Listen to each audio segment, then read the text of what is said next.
you guys want to know a secret? 1 in 5 influencers admit to buying followers. If even their following count is a lie, what else are these people hiding, right? According to the audience analysis that I did with you guys, thank you, Matteo. According to the audience analysis, almost all of you have made a post to social media, and some have even gone viral. And even if you haven't, I'm sure you've seen influencers chilling in the Bahamas, pina colada in hand, and wish that was you, right? Maybe not the ones under 21? Okay, cool. Well, I bring an interesting perspective because I am a content creator. I'm not any, famous person, but I do have 38,000 followers on TikTok. And I get an inside look at the analytics and algorithms that the influencers use to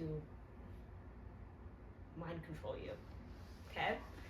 So the life of an influencer may seem really relaxing and cool, and you just get to hang out all day, but it can be complex, and it does have its challenges, and that's what I want to talk to you guys about today.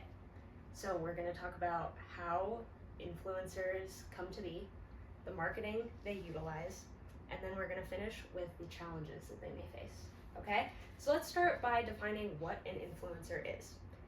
An influencer is somebody who posts on social media and they gain a following, typically with a niche. That niche being beauty influencers or health and wellness or comedy, all of those fun little things, right? And we follow these people because they're authentic. It feels like we're following a friend. It feels like they're telling us, that they're our friend and you should do this and this and this because I care about you guys. Because I love you guys, right? We're friends. And it can be very easy to begin doing this. You just have to start in your bedroom, right? You just have to start in our bedroom and then we can move on. Charli D'Amelio, for example, she started in her bedroom, just making TikToks about dancing. And now she has her own show. She's partnered with Dunkin'. Emory University actually says that D'Amelio earned more than the CEOs of ExxonMobil, Delta Airlines, and Starbucks in 2020. We can also see McDonald's down there. So you can see the comparison of how much she's made by dancing, right? This all started in her bedroom. So now that we kind of understand how influencers come to be, let's talk about their marketing.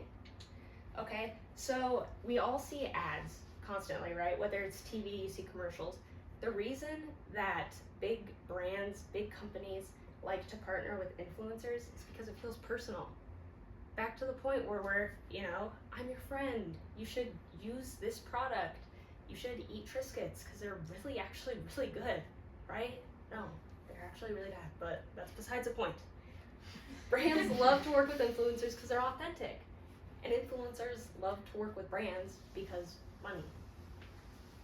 It is often easier for larger creators to partner with these brands because they're well known. We know their names, we know their faces. But it's actually more influential when a smaller TikToker or social media influencer partners with these brands because it feels more authentic. Harvard Business Review did a study, and this showed that influencers with small audiences often form stronger ties, and so the audience is more receptive to sponsored content, right? If you comment on their page, they'll comment back. You form that tie. You feel like you're friends. It's just a friendly recommendation, right? And these, some examples of this, it also fits with their niches, right? This is Charli D'Amelio, it's a little pixelated. Amazon saw she was a teen girl, saw that her audience was teen girls, said, hey, we have some skincare. Could you tell your audience? She said, yeah, give me the money, Amazon. Then we have Miss Shireen. She's a mom talker. She likes health and wellness. She teamed up with Ninja, said, hey, look how easy it is for me and my college kids to cook a salmon and eat healthier. Jessica Marie Garcia, she's known for the gap in her teeth. And she talks about how she's overcome that in a lot of her TikToks. Of course, she's gonna partner with Crest. They help me smile, they help my confidence. Are you kidding? It's all because of Crest, nothing else. Right, that makes sense. And this lifestyle may seem like it's super simple, super easy, the easiest way to become a millionaire, right? But it does have some challenges. And Jaden, right? Mm-hmm. She talked about some of those challenges. There's cyberbullying. There is trying to meet beauty standards. There's all of these things, but what I want to focus on right now is parasocial relationships, which is one of the creepiest things that comes with being one of these social media celebrities. Okay, so you guys might not know what parasocial means, but that basically means a one-sided connection where one person is strongly attached to someone that doesn't know them. They don't know personally, but they feel a strong connection to them. Hip-Chang Cho, a professor of computer-mediated communication, said that technological affordances of social media, such as interactive immediacy and an intimate communication style on social media, create a suitable environment for the fostering of close and meaningful relationships between consumers and celebrities. AKA, you're able to feel more connected to these people because you're able to comment. You're able to share your opinions. You're able to feel like you're becoming closer to these people when you're not actually closer to these people. A pretty extreme example of this, and you may know this guy.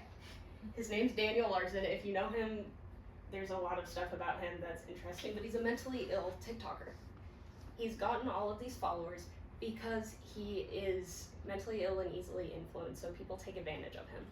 One of the things that they did was act like Grace VanderWaal, who is an America's Got Talent star. They pretended to be her, they pretended to be her mother, and they tried to convince Daniel Larson to meet up with them and that they were dating and that, you know, they're gonna meet up and get married and collab and everything. Obviously that's not true. Grace later confirmed, she's like, I don't know that individual. He's creepy, he's like stalking me, he's doing all these crazy things. So it's dangerous. Luckily that's kind of somewhat been resolved. He's in prison for something else, so yeah, it was a little fun.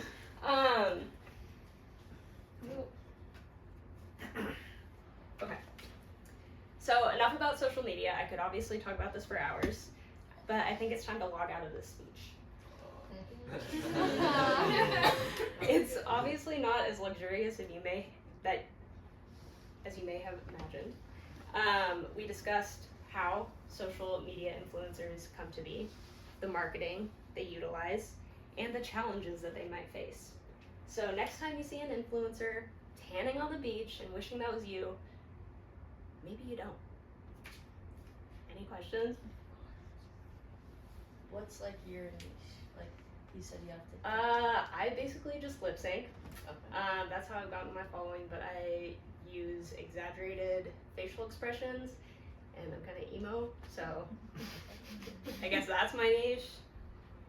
Yes. Did you have like a TikTok that went viral? And is that what kind gave you your following? I did. It was a long time ago. I ran over a kid and I made a story kind of about it. Yeah. So just his foot, he's fine. But yeah, so that kind of got me. Yeah. Like in a car? Yes. He was my age. I obviously exaggerated it for likes. He wasn't a child. I was 16. He was 16. I didn't even run over his foot. Turns out he lied about that. And we had to get into a whole insurance thing. But you want to know about that? Ask me later, I guess. Any more questions? Cool. Oh, sorry. What's your follower count? 37.8 something right now, so almost at 38K. When I started making this, I've grown the slideshow. I've grown like only 500 followers though. How much money do you make? So you can join the creator fund on TikTok, right? Uh-huh. That marks down your views though, so you're not gonna get as much interaction. You're not gonna show up on people's For You page. But if you go live, people can gift you money. I've gotten not a whole lot because I don't go live anymore, but I've gotten a reasonable amount.